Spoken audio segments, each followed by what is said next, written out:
The story of Rich Dad, Poor Dad is really a story of two different fathers with two different sets of values and completely different sets of advice. So I don't mean to insult anybody or, to damage your values, but really that was the difference. For example, my poor dad always said, go to school, get good grades, get a high-paying job, work hard, live below your means, save money, get out of debt, have a good retirement plan. And that was my poor dad's values. My rich dad said, you probably won't get rich doing that way because very few people get rich following that plan. But you thought saving money made you money. If you take a look at this 40-year run on the dollar is designed economically to lose money every single year. So why would you save something that loses money every year? And what this means for somebody on retirement plans is that after you retire, the value of your dollar goes down and your cost of living keeps going up. To my rich dad, that was bad advice and made no sense. Again, it was different value. An important diagram my rich dad showed me when I was a little boy was a diagram known as a cash flow quadrant. And the quadrant is made up of the four different people who make up the world of business. So my rich dad said, in the world of business, there's E's. And E's stand for employees. An employee, he says, you can always tell who they are by their core values. And what the employee, whether the president or the janitor of the company, will always say the same words. The words are, I'm looking for a safe, secure job with benefits. That's what makes them an employee, because their core values are security. The other one of the four is the S, or the small business owner or the self-employed. And again, their core values will cause them to use the same words, which are, if you want it done right, do it by yourself. S means they're also solo. They're generally one-person act, or they operate by themselves. On the right side of the quadrant are the B's. And what Rich Dad said the B stood for was big business, or like Bill Gates. Forbes defines big business as 500 employees or more. And their words are different. They say, I'm looking for a good system, a good network, and the smartest people I know to help run my business. So they're unlike the S. They don't want to run the company by themselves. They want smart people to run their companies for them. And then the fourth of the quadrant is the I, and I stands for investor. These are people who have money work hard for them. These people are people who have people work hard for them. And these are the people that work hard for the rich here. So early on in my life, it was my poor dad who always said to me, Robert, go to school and so get a high-paying job. And so my poor dad's core value was to be an employee. He wanted job security, promotions, a steady paycheck, and all this. And so it was my rich dad who said to me, he says, Robert, if you really want to be rich, learn to build businesses. It made more sense to him to work hard to build a business, something you owned, and something you could pass on for generation to generation to your kids. Whereas my poor dad said work hard, but my rich dad said, why would you work hard for something you'll never own and you can get fired from right away? Again, that was the difference in values. So my rich dad suggested I learn how to be a business owner and learn how to be an investor. And that's one of the big differences. On this side of the quadrant, these people here work for security. They work for money also. On this side over here, their key value that they want is they want freedom. Hi, my name's PJ, and welcome to our short presentation. Have you ever wondered how the rich keep getting richer while broke people stay broke and the middle class seems to be shrinking?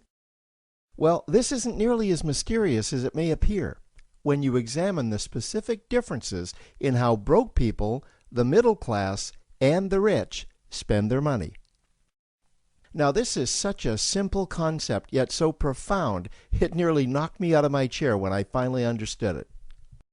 I'm going to show you exactly how the rich spend their money, and you can evaluate for yourself why they keep getting richer and the broke keep getting broker, and why the middle class remains so stressed out. Now, to get started, I'd like to review some financial terms we'll be using during this presentation.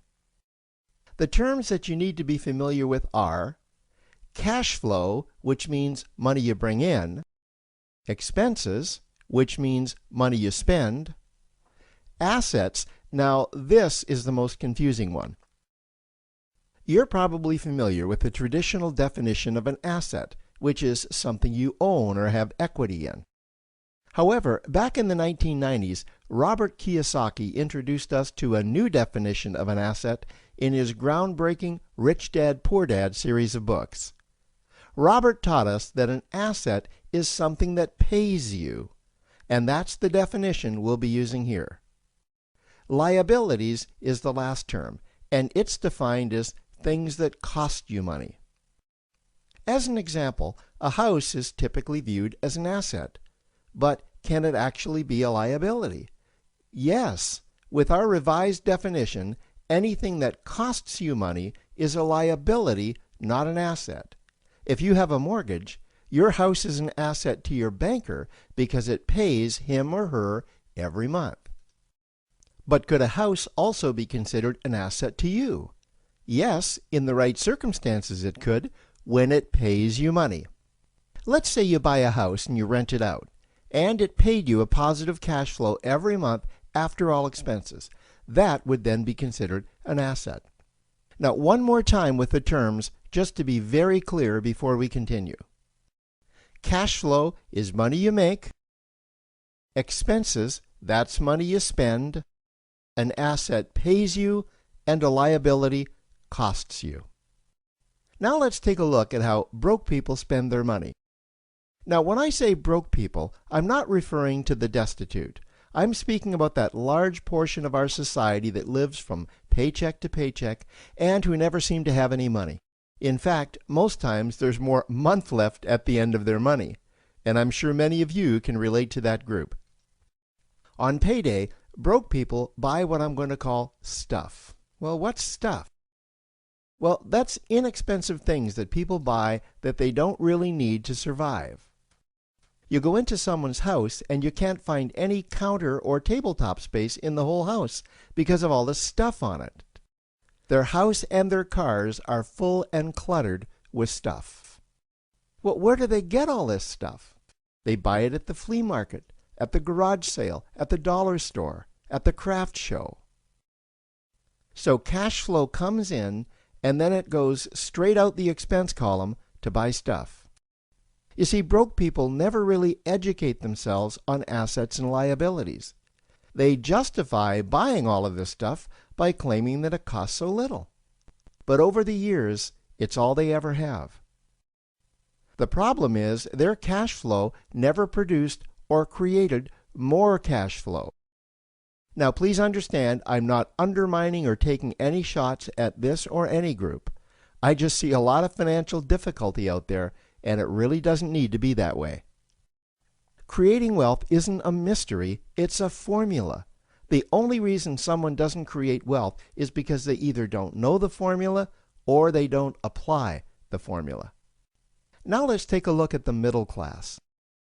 The middle class is the group that society mistakenly thinks are rich. They're not. Yes, they typically earn a six-figure income, and many of them appear rich, but it's what they buy with their money that keeps them prisoners of the middle class. What they typically buy are liabilities. Remember the definition of a liability? Things that cost you. By buying liabilities, the money gets pushed up and out their expense column. Liabilities are items like cars, boats, houses, airplanes, credit card debt. Now let's see just how this happens.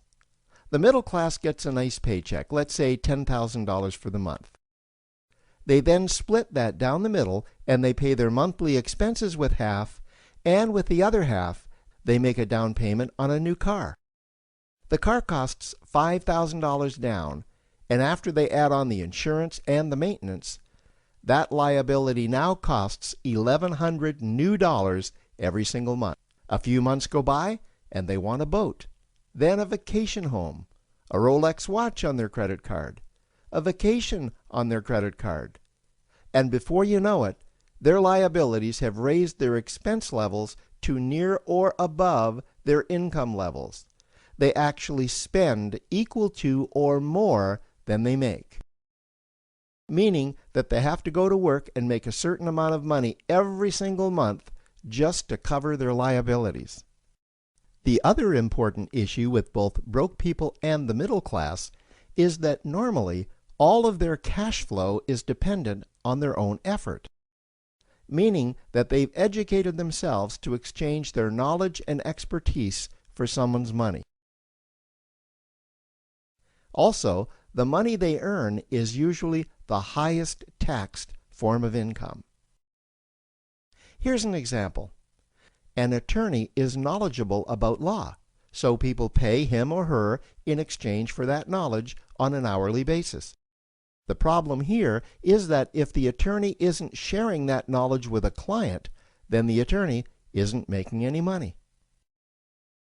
This causes lots of stress and anxiety in their lives, and if you ever ask them to take an afternoon off to play golf with you, well, they very rarely can because of how much money it'll cost them to take that time off. On the surface, life's pretty good. The reality is that it's a roller coaster ride. That's the middle class. Now, I know this group very well because for a great deal of my adult life, that was me. Now let's take a look at how the rich people spend their money. Rich people acquire assets. Again, an asset is something that pays you. If you want to become rich, buy assets that earn you more money. The money cycle looks like this. Acquire assets that produce cash flow, invest the profits to acquire more assets that produce more cash flow, invest those profits to acquire more assets that produce more cash flow. The rich spend their money and acquire things that produce more money.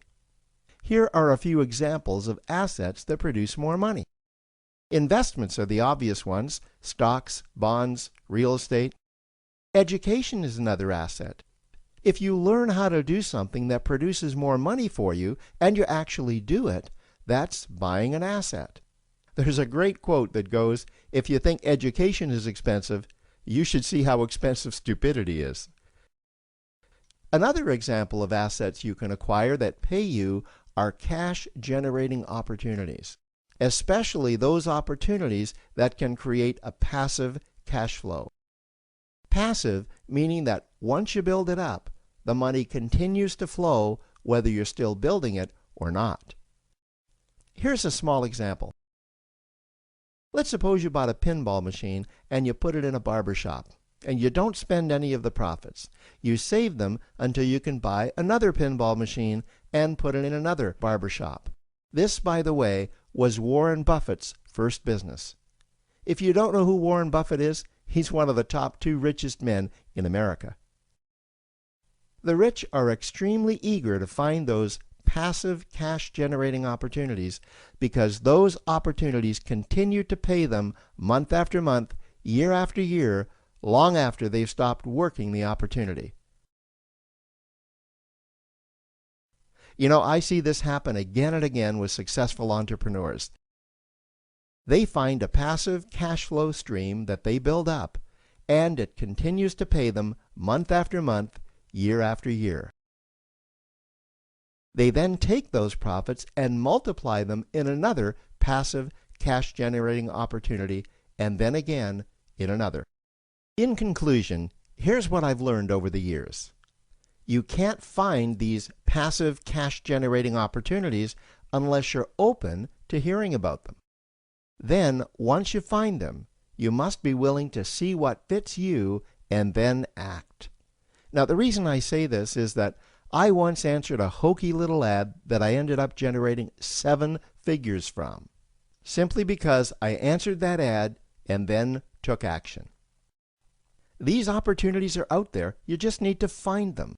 You also must be opportunistic enough that when the right situation does present itself, you don't miss it. So remember, broke people buy stuff, the middle class buy liabilities, and the rich acquire assets, preferably cash-generating opportunities that can create passive cash flow. They then take that cash flow and invest it in another asset that produces more cash flow. That's the wealth creation formula. Now, I trust you found this introductory information helpful.